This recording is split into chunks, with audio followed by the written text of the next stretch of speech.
Sir John Franklin, un hombre corpulento cuya barba, antaño orgullosa, ahora parecía colgar como una advertencia gris bajo su rostro curtido, inhaló profundamente. El aire helado le laceraba los pulmones, un recordatorio constante de la empresa audaz y peligrosa en la que se habían embarcado. Le supo a sal marina, a la promesa de descubrimientos incalculables, a la esperanza de grabar su nombre en los anales de la historia, pero bajo esas notas agradables, persistía un retrogusto metálico, casi sepulcral. Un olor sutil a tierra húmeda y descompuesta, un hedor que pertenecía a un cementerio olvidado, no a la inmensidad prístina del Ártico. Todo listo para zarpar, señor. La voz juvenil y entusiasta del primer oficial, el teniente Graham Fitzjames, resonó en la cubierta. Su sonrisa, perfecta y calculada, revelaba unos dientes demasiado blancos, casi antinaturales, contra el telón de fondo sombrío del hielo y la niebla. Franklin asintió con un gesto forzado, tragando el mal presentimiento que se aferraba a su garganta como una garrapata hambrienta. Tenían provisiones meticulosamente calculadas para 3 años, almacenadas en las bodegas profundas del HMS Erebus y el HMS Terror, 2 barcos imponentes que representaban la cúspide de la tecnología naval británica. La tripulación, compuesta por 129 almas valientes, la flor innata de la Marina Real, estaba ansiosa por alcanzar la gloria. El paso del noroeste, ese esquivo espejismo que había obsesionado a exploradores durante siglos, parecía, por fin, estar al alcance de la mano. Pero la fe de Franklin, normalmente inquebrantable, se sentía agrietada, como un vidrio a punto de romperse. No era solo el miedo natural a lo desconocido. Había algo más, algo profundamente inquietante que se infiltraba en sus pensamientos. Algo en el brillo fantasmal del hielo, que parecía reflejar un vacío insondable. Algo en el silencio opresivo que seguía al chillido estridente de las gaviotas, un silencio que se sentía, antiguo, como si hubiese presenciado el nacimiento y la muerte de incontables mundos. En los días siguientes, mientras los barcos avanzaban laboriosamente hacia el oeste, penetrando en el laberinto helado, Franklin se esforzó por racionalizar sus miedos. Tal vez era la edad, el peso de 59 años que se asentaba pesadamente sobre sus hombros. Tal vez era la inmensidad de la responsabilidad, el destino de 129 hombres colgando de cada una de sus decisiones. Pero la visión persistía, inquebrantable, sombras acechando en las esquinas de su campo visual, danzando con una gracia macabra que desafiaba la lógica. Susurros guturales en el viento, como si el mismo Ártico estuviera murmurando secretos olvidados, secretos que no debían ser oídos. A bordo del HMS Erebus, el contramaestre, un hombre robusto y de pocas palabras llamado Silas Hickman, comenzó a notar un cambio. No era solo el inevitable mal humor y la irritabilidad que acompañaban el encierro en un espacio reducido y las condiciones extremas. Era algo más oscuro, más primario. Miradas fijas en el vacío, como si estuvieran mirando algo que nadie más podía ver. Pesadillas recurrentes, compartidas en susurros temerosos durante las guardias nocturnas. Y una creciente obsesión, casi animal, con la carne. No la carne salada y rancia que formaba la base de su dieta, sino la carne fresca, palpitante, roja y sangrante. Una noche, mientras Hickman inspeccionaba la bodega, encontró al carpintero, un tipo regordete y bonachón llamado Thomas Stanley, temblando en un rincón oscuro, aferrándose a un trozo de madera como si fuera un talismán. ¿Estás bien, Stanley?, le preguntó Hickman, su voz ronca pero preocupada. Stanley levantó la vista, y Hickman juraría, incluso a la tenue luz de la linterna, que vio un destello fugaz de hambre salvaje, casi canina, en sus ojos normalmente amables. Estoy bien, Hickman, dijo Stanley, su voz temblorosa. Solo un poco hambriento. Mucho más de lo normal. Hickman lo miró fijamente, sintiendo un escalofrío recorrer su espina dorsal. El hambre no era algo nuevo. Era una constante en sus vidas. Pero la forma en que Stanley lo había dicho, la forma en que sus ojos brillaban, era diferente. Era como si una bestia salvaje estuviera despertando dentro de él. Necesitas descansar, Stanley, le dijo Hickman. Y no pienses demasiado. El hambre es solo hambre.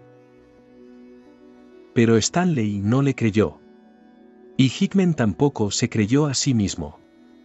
Más tarde esa noche, mientras estaba de guardia en la cubierta, Hickman escuchó un sonido extraño proveniente de la bodega. Un sonido suave, casi inaudible, como si alguien estuviera royendo un hueso en la oscuridad. Se acercó cautelosamente a la escotilla y escuchó con atención. El sonido se detuvo. Hickman sintió que el sudor frío le corría por la espalda. Sabía que no debería bajar. Sabía que lo que encontraría allí abajo no sería nada bueno. Pero la curiosidad, ese vicio ancestral, lo dominó. Tomó su linterna y descendió lentamente por la escalera de cuerda, hacia la oscuridad que lo esperaba abajo. El aire era frío y húmedo, y olía a sal, a madera podrida, y a algo más. Un olor metálico, a sangre seca. Hickman encendió su linterna y la dirigió hacia la bodega. La luz danzaba sobre las pilas de barriles y cajas, creando sombras grotescas que parecían moverse por sí solas. Entonces lo vio. En un rincón oscuro, sentado en el suelo, estaba el cocinero de a bordo, un tipo flaco y nervioso llamado Croucher. Estaba inclinado sobre algo. Hickman se acercó cautelosamente. «Croucher, ¿qué estás haciendo?» Croucher levantó la vista, sobresaltado. Sus ojos estaban inyectados en sangre, su rostro cubierto de una sustancia oscura. Tenía algo en la mano. Hickman se acercó aún más y vio lo que Croucher estaba comiendo. Era un hueso. Un hueso humano. Cubierto de carne desgarrada. Hickman sintió que el mundo daba vueltas a su alrededor. El horror lo invadió. Croucher tartamudeó. ¿Qué estás haciendo?» Croucher sonrió. Era una sonrisa horripilante, una sonrisa que mostraba dientes afilados y una lengua roja y brillante. «Estoy hambriento», Hickman dijo. «Y tú también lo estarás pronto». La luz de la linterna tembló en la mano de Hickman. Supo, en ese instante, que la expedición Franklin no solo estaba condenada al fracaso. Estaba condenada a algo mucho peor. Estaba condenada al horror. Estaba condenada a la oscuridad. Estaba condenada al hambre. El verano de 1845, en retrospectiva, se recordaría como una cruel burla de la fortuna. Un espejismo de esperanza en un desierto de desesperación helada. El clima inusualmente benigno permitió a los barcos, el Erebus y el Terror, adentrarse considerablemente hacia el oeste. Navegando a través de estrechos canales y bordeando imponentes icebergs que brillaban con un resplandor azul fantasmal. La tripulación, eufórica por el progreso, alimentaba los sueños de gloria y la promesa de una recompensa por sus esfuerzos. Pero la naturaleza aguardaba pacientemente su momento. A medida que el otoño se acercaba sigilosamente, como un depredador observando a su presa, el hielo se volvió más implacable, más opresivo. Los canales se estrecharon, los témpanos se hicieron más gruesos y el abrazo glacial se intensificó. A finales de septiembre, la pesadilla se hizo realidad. El Erebus y el Terror estaban atrapados, prisioneros de un mar de hielo esmeralda y negro que se extendía hasta donde alcanzaba la vista. Las esperanzas de continuar hacia el oeste se desvanecieron como humo en el aire helado. «No hay problema, caballeros», declaró Sir John Franklin. Con una jovialidad forzada que sonaba hueca incluso para sus propios oídos. Se esforzó por proyectar una imagen de calma y control, a pesar del nudo de ansiedad que le atenazaba el estómago. «Tenemos provisiones para 3 años, meticulosamente almacenadas en nuestras bodegas. Esperaremos pacientemente el deshielo. Esto es solo una parada temporal». Pero el deshielo nunca llegó. Las semanas se convirtieron en meses, marcados por la interminable noche polar, una oscuridad opresiva que se filtraba en los huesos y corroía la cordura. El sol, una promesa lejana, se ocultaba detrás de un horizonte perpetuamente sombrío. La moral decayó con la rapidez del mercurio en un termómetro roto. Los hombres se volvieron irritables, suspicaces, propensos a explosiones de ira y a silencios melancólicos. Los sueños de gloria y de una entrada triunfal en la historia se transformaron en pesadillas de hambre, frío implacable y desintegración mental.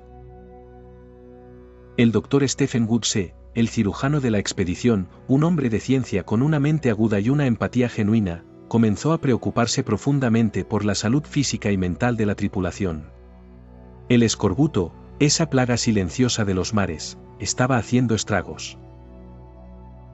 A pesar de las conservas de fruta y verdura que habían traído consigo, las encías sangraban, los dientes se aflojaban y las llagas purulentas se abrían en la piel.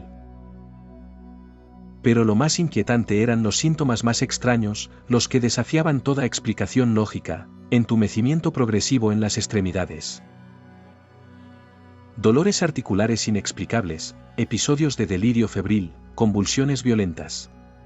Goodsey sospechaba de envenenamiento por plomo, proveniente del proceso de soldadura de las latas de comida, una preocupación persistente que rondaba las mentes de muchos.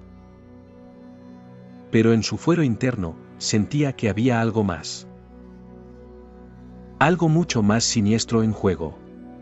Algo que no podía identificar, algo que escapaba a la comprensión de la ciencia y la razón. Una noche particularmente sombría, mientras la ventisca aullaba como un lobo herido y el barco crujía bajo la presión implacable del hielo, Goodsey fue abruptamente despertado por gritos desgarradores provenientes de la cubierta. Su corazón dio un vuelco. Se apresuró a ponerse las botas y el abrigo, sintiendo el terror frío invadir cada fibra de su ser. Se abrió paso a trompicones por los estrechos pasillos del barco, tropezando con marineros dormidos y luchando contra la creciente sensación de pánico. Al llegar a la cubierta, se encontró con una escena dantesca iluminada por el resplandor fantasmal de la aurora boreal. Dos hombres, envueltos en la misma oscuridad primordial que los rodeaba, estaban enzarzados en una pelea salvaje. La sangre salpicaba el hielo, tiñéndolo de un color carmesí grotesco. Uno de los hombres, un marinero fornido llamado Collins, conocido por su temperamento tranquilo y su lealtad inquebrantable, estaba mordiendo el cuello del otro, Bridger. «Collins, suéltalo. Por el amor de Dios, suéltalo», gritó Goodsey, su voz temblorosa de horror y repulsión. Pero Collins no respondió.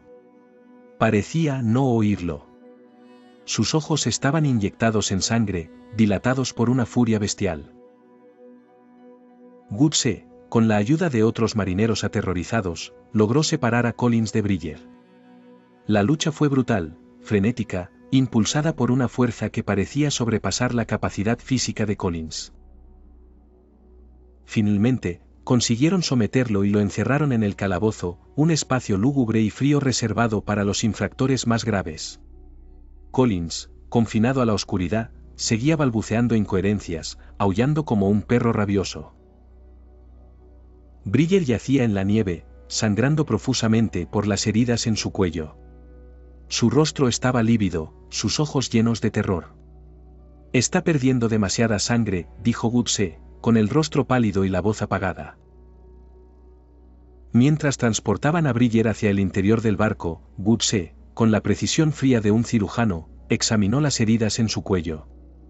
Eran mordeduras, sí, pero eran algo más que simples mordeduras. Eran marcas. Marcas profundas, irregulares, que parecían haber sido infligidas por algo más que dientes humanos. Marcas que se asemejaban a garras. Garras afiladas y curvadas que habían desgarrado la carne con una brutalidad despiadada. Goodsey sintió que un sudor frío le cubría la frente. Una sensación de pavor indescriptible se apoderó de él. Sabía, con una certeza escalofriante, que lo que había presenciado esa noche no era una simple pelea. Era algo mucho más oscuro. La noche siguiente, Thomas Bridger, a pesar de los mejores esfuerzos de Goodsey, sucumbió a sus heridas y a la fiebre que lo consumía.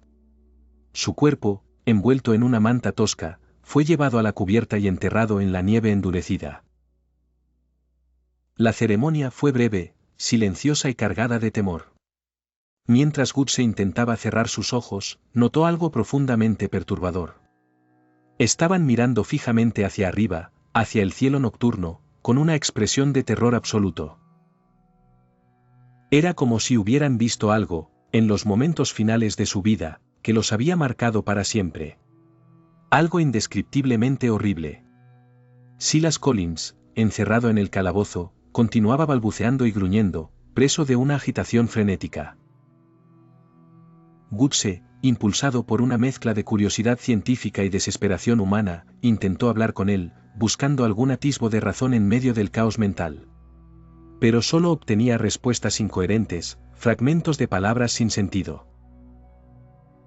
Una noche, al descender a la lúgubre celda con una linterna vacilante, Gutse encontró a Collins muerto. Se había golpeado la cabeza repetidamente contra la pared de piedra, destrozándose el cráneo en un acto de autoviolencia grotesca. En el suelo, junto a su cuerpo inerte, había un charco de sangre oscura y un fragmento de hueso craneal. El miedo se extendió como la pólvora entre la tripulación, alimentado por la oscuridad, el aislamiento y la creciente desesperación. Algunos, aferrándose a la superstición marinera, murmuraban sobre espíritus malignos que habitaban el hielo, sobre una maldición ancestral que había caído sobre ellos por profanar las tierras árticas. Otros, liderados por el pragmático Sir John Franklin, intentaban mantener la compostura, negando lo inexplicable y aferrándose a la esperanza de un eventual deshielo. Pero la verdad, implacable e ineludible, era que algo estaba pasando. Algo terrible. Algo que desafiaba la comprensión de la ciencia y la lógica. Los síntomas se volvieron más frecuentes, más intensos y más bizarros. Delirios vívidos, convulsiones incontrolables, una insaciable sed de carne que superaba con creces el hambre normal. Y luego, la transformación. Lentamente al principio, casi imperceptible, pero luego con una aceleración aterradora. Los hombres se volvían salvajes, violentos, bestiales. Su comportamiento se asemejaba cada vez más al de animales depredadores. Sus dientes se afilaban de forma antinatural, sus uñas se alargaban y endurecían, convirtiéndose en garras grotescas. Sus ojos brillaban con un fuego antinatural. Gutse, consumido por la angustia y la desesperación, intentó desesperadamente encontrar una explicación para lo que estaba sucediendo. Pasaba horas examinando los cuerpos de los muertos, buscando pistas en sus tejidos, en sus huesos, en sus cerebros. Y lo que descubrió lo horrorizó. Sus órganos internos estaban cambiando. Se estaban volviendo más primitivos, más toscos, más animales. El corazón se agrandaba, bombeando sangre con una fuerza brutal. Los pulmones se expandían, adaptándose a la respiración en condiciones extremas. Sus cerebros mostraban signos de daño severo. En la bodega, comenzó a experimentar con ratas que habían proliferado en el barco. La carne de las ratas se había vuelto extrañamente adictiva para algunos hombres, y Gutse sospechaba que eran portadoras de la enfermedad. Con terror descubrió que incluso las ratas sufrían transformaciones similares.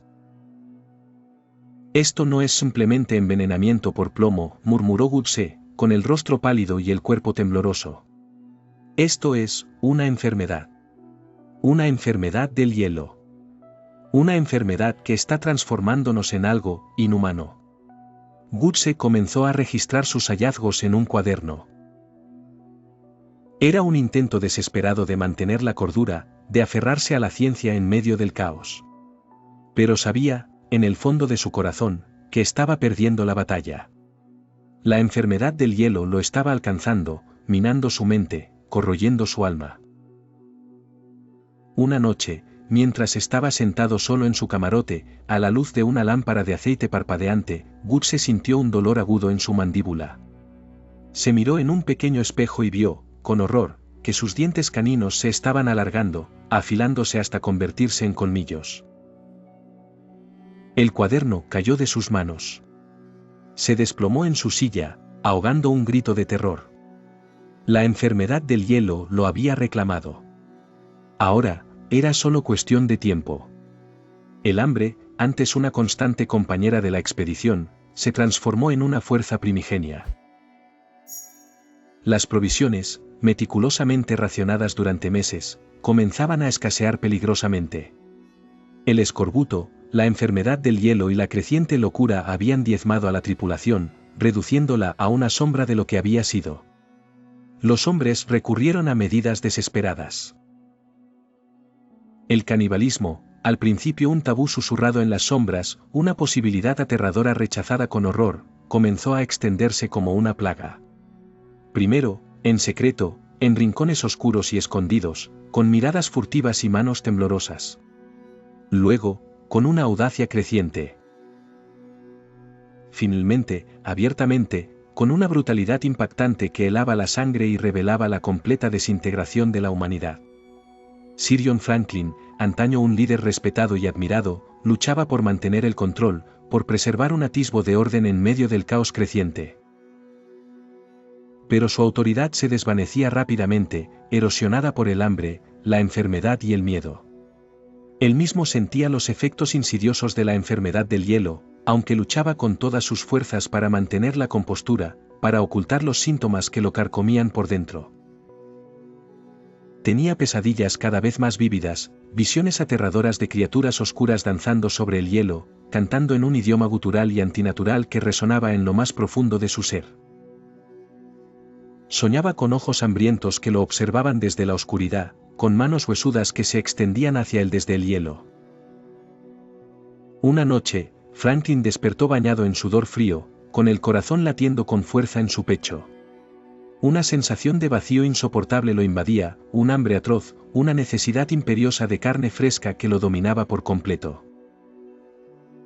Se levantó de su cama, tambaleándose en la oscuridad, y caminó como un sonámbulo hacia la cubierta. La escena que encontró allí lo horrorizó, pero al mismo tiempo, lo atrajo con una fuerza irresistible. Vio a dos hombres, Thompson y MacDonald, enzarzados en una pelea salvaje por un trozo de carne cruda, sus cuerpos cubiertos de sangre, sus ojos brillando con una locura bestial. En ese instante, algo se rompió dentro de Franklin. La cordura, la moralidad, la civilización, todo se desmoronó como un castillo de arena azotado por la marea. Sintió una descarga de adrenalina recorrer su cuerpo, despertando un instinto primario, un deseo voraz de carne. Se unió a la lucha, gruñendo y aullando como una bestia salvaje. La sangre salpicó su rostro, llenando su boca con un sabor salado y adictivo. Los barcos, antes símbolos de esperanza y aventura, se habían convertido en mataderos flotantes. Los hombres, transformados en animales hambrientos, se mataban unos a otros por un pedazo de carne, por una oportunidad efímera de prolongar sus vidas por un día más. La sangre cubría las cubiertas, tiñendo el hielo circundante de un color carmesí grotesco que contrastaba con el blanco inmaculado del paisaje ártico. Los gritos de dolor y agonía resonaban en la noche, mezclándose con el aullido del viento y el crujido del hielo, creando una cacofonía infernal. El doctor Stephen Goodsey, horrorizado por la barbarie que lo rodeaba, intentó razonar con los hombres, apelando a su humanidad, implorándoles que detuvieran la matanza. Pero fue en vano. Estaban más allá de la razón, consumidos por la enfermedad del hielo y por el hambre insaciable que los devoraba por dentro. Habían perdido todo lo que los hacía humanos, transformándose en bestias salvajes guiadas únicamente por el instinto de supervivencia. Un día, Goodsey encontró a Sir John Franklin sentado en la cubierta, mirando fijamente al horizonte con una expresión vacía en su rostro. Su rostro estaba demacrado, su piel cetrina, sus ojos hundidos en sus órbitas, revelando un vacío profundo e inquietante. Estaba comiendo un trozo de carne cruda. Franklin, dijo Goodsey, su voz temblorosa de desesperación. Esto tiene que parar. Debemos encontrar una manera de detener esta locura. Franklin levantó la vista hacia Goodsey, su rostro contraído en una sonrisa grotesca que mostraba sus dientes afilados. Ya es demasiado tarde, Goodsey, dijo. Ya somos parte del hielo. Ya hemos sido consumidos por la oscuridad. No hay vuelta atrás. Luego, Franklin se llevó el trozo de carne a la boca y siguió comiendo. Goodsey se dio cuenta, con un escalofrío que le recorrió la espina dorsal, de que la enfermedad del hielo había consumido por completo a Franklin. Lo había transformado en una mera marioneta, un vehículo para una fuerza maligna que acechaba en lo más profundo del Ártico. Goodsey se dio la vuelta y se alejó de Franklin, sintiendo que una profunda desesperación lo invadía. Sabía que la expedición estaba condenada. Sabía que todos morirían, consumidos por el hambre, la enfermedad y la locura. Y lo peor de todo, sabía que al final, se convertirían en parte del hielo. En la primavera de 1848, después de soportar casi 3 interminables años atrapados en el abrazo letal del hielo, Sir John Franklin tomó una decisión. Abandonar los barcos. Arriesgarlo todo en una marcha desesperada hacia el sur, hacia la tenue esperanza de encontrar la civilización. Pero la expedición, en ese punto, era solo una caricatura grotesca de lo que había sido. Los hombres estaban diezmados, reducidos a esqueletos andantes. Demacrados por el escorbuto, debilitados por la enfermedad del hielo y consumidos por la locura. Muchos estaban completamente desquiciados. Transformados en salvajes caníbales guiados únicamente por sus instintos más básicos. Caminaban con la mirada perdida, balbuceando incoherencias. Franklin, aunque profundamente afectado por la enfermedad del hielo, aún conservaba un vestigio de su antiguo ser, una chispa de liderazgo que se negaba a extinguirse. Intentó guiar a los escasos supervivientes, arengándolos con discursos vacíos sobre el deber, el honor y la gloria. Pero fue una tarea imposible. Los hombres se perdían en la inmensidad del hielo, sucumbiendo al frío implacable, muriendo de hambre o siendo devorados por sus compañeros transformados. El camino hacia el sur estaba sembrado de huesos y sangre, un testimonio macabro de la tragedia. El doctor Stephen Goodsey, habiendo aceptado su propio destino, se quedó atrás con un pequeño grupo de hombres que aún conservaban algo de humanidad, un grupo de almas atormentadas que se aferraban a la esperanza de encontrar un refugio, un lugar donde pudieran morir en paz. Intentaron ayudar a los enfermos y heridos, compartiendo sus escasas provisiones y ofreciendo consuelo en medio del horror. Pero fue una lucha inútil. La enfermedad del hielo avanzaba implacablemente, corroyendo sus cuerpos y sus mentes, transformándolos lentamente en criaturas bestiales. Un día, mientras vagaban sin rumbo fijo por el desolado paisaje ártico, Goodsey y sus hombres se toparon con un campamento abandonado. El lugar irradiaba una atmósfera de terror y depravación. Había rastros inconfundibles de canibalismo por todas partes. Un silencio sepulcral envolvía el campamento, interrumpido solo por el aullido fantasmal del viento. En el centro del campamento, encontraron un círculo de piedras toscamente construidas, una estructura primitiva que parecía emanar una energía oscura e inquietante. En el interior del círculo, había un altar de hielo, un bloque sólido y brillante que brillaba con un resplandor fantasmal. Sobre el altar, descansaba un objeto aún más extraño y perturbador, una máscara grotesca hecha de huesos humanos. Los huesos estaban delicadamente entrelazados, formando una representación macabra de un rostro humano. La máscara parecía observarlos con cuencas vacías y una sonrisa escalofriante. Goodsey sintió un escalofrío helado recorrer su espalda, una sensación de pavor indescriptible. Sabía, instintivamente, que ese altar no era obra de hombres. Era obra de algo más, algo antiguo, algo maligno que había acechado en el Ártico durante siglos. Era una puerta de entrada a un reino de horror cósmico, un punto de conexión entre el mundo humano y algo indescriptiblemente aterrador. Uno de los hombres, un marinero joven y nervioso llamado Thompson, con la mirada perdida y el rostro demacrado, se acercó al altar y extendió la mano temblorosa para tocar la máscara de huesos. Goodsey, presa del pánico, intentó detenerlo, gritando con todas sus fuerzas. Pero fue demasiado tarde. Thompson tomó la máscara y se la puso sobre su rostro. Al instante, su rostro se contorsionó en una mueca de horror indescriptible. Sus ojos se pusieron en blanco, revelando solo el blanco puro de la esclerótica. Su cuerpo se convulsionó violentamente. Comenzó a gritar, un grito desgarrador que resonó a través del hielo y la nieve, un grito de agonía que parecía provenir de lo más profundo de su alma. Woodsey y los otros hombres, aterrorizados pero impulsados por un instinto de supervivencia, intentaron quitarle la máscara a Thompson, tirando de ella con todas sus fuerzas. Pero era como si estuviera pegada a su rostro, fusionada con su carne. Thompson se retorcía y luchaba con una fuerza sobrehumana, sus brazos y piernas golpeando salvajemente. No podían liberarlo. De repente, Thompson se quedó completamente quieto. Su cuerpo dejó de temblar. Sus ojos volvieron a enfocarse, pero ya no eran sus ojos. Eran los ojos de algo más, algo oscuro, algo antiguo que había despertado de un sueño milenario. Brillaban con una inteligencia maligna, una sed de sangre y una malevolencia cósmica. Thompson sonrió. Era una sonrisa grotesca, una mueca antinatural que mostraba dientes afilados y una lengua negra y viscosa. Ahora somos uno, dijo con una voz que ya no era suya, una voz gutural y resonante que parecía provenir de las profundidades de la tierra. Ahora somos los caminantes del hielo. Y entonces, Thompson, o lo que quedaba de él, se levantó y se alejó hacia la inmensidad del Ártico, caminando con pasos seguros y decididos, como si estuviera llamado por una fuerza invisible.